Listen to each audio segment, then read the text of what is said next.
In a quiet suburban neighborhood, where every lawn was perfectly manicured and mailboxes stood in uniform rows, an unsettling reality lurked beneath the surface.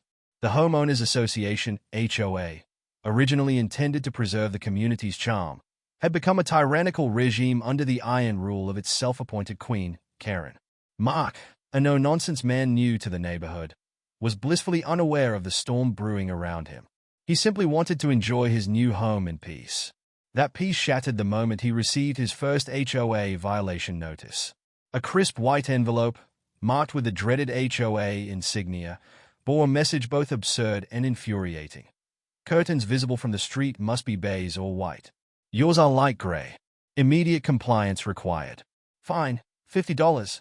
Mark chuckled, assuming it was a joke, until he spotted a woman with a tightly cropped bob and a clipboard peering through binoculars at his window. His neighbor, an older man named Tom, sighed knowingly. "Just move in?" That's Karen. She's been watching you since the moving truck pulled up." Mark soon realized the HOA was less about neighborhood upkeep and more about Karen's insatiable need for control. The first violation was just the beginning. Within a week, 2 more notices arrived. Grass exceeds maximum height by 0.5 inches. Immediate trimming required. Fine, $75, and trash bins must be placed exactly 3 feet from the curb. Yours was measured at 3.2 feet. Fine, $25. Initially amused, Mark considered framing the notices as part of a bizarre HOA trophy collection. But as the fines piled up, the situation lost its humor. He noticed the fear among his neighbors. Emily, who lived next door, reluctantly removed a bright pink flamingo lawn ornament, muttering, "Apparently, fun isn't allowed in this neighborhood." Determined to fight back, Mark emailed the HOA seeking clarification on the curtain rule and the arbitrary garbage bin placement. The response was icy. HOA rules are in place for the benefit of the community. Homeowners are expected to comply without unnecessary complaints. Failure to do so may result in additional penalties. Sensing something deeper at play, Mark began documenting HOA violations. Patterns emerged. Karen wasn't enforcing rules, she was targeting specific people. A single mother was fined for colorful flower beds, a retired veteran was ticketed for parking his truck in his own driveway for more than 2 hours, and a young couple received a violation for having a pumpkin on their porch in early October.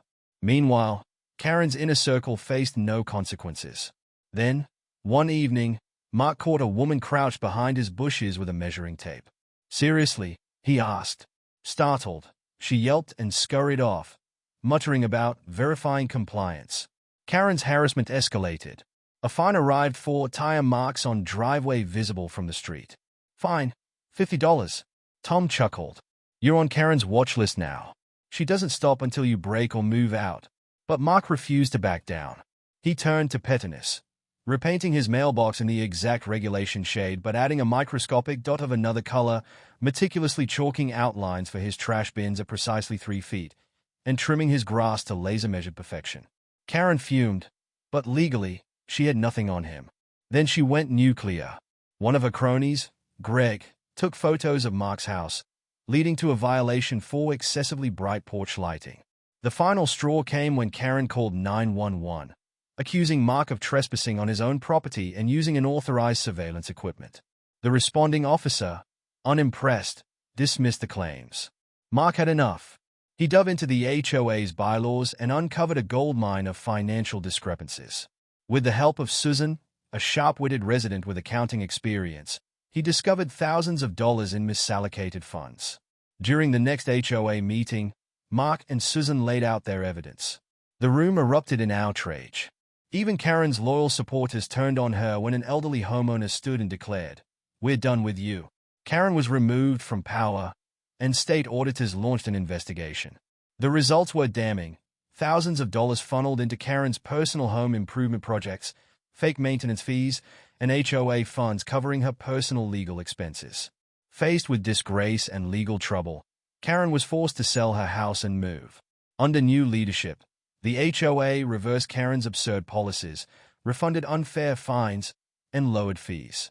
As Karen's moving truck rolled away for the last time, Mark placed a giant neon pink flamingo on his lawn, the very kind Karen had once banned. The neighborhood erupted in laughter, and peace was finally restored.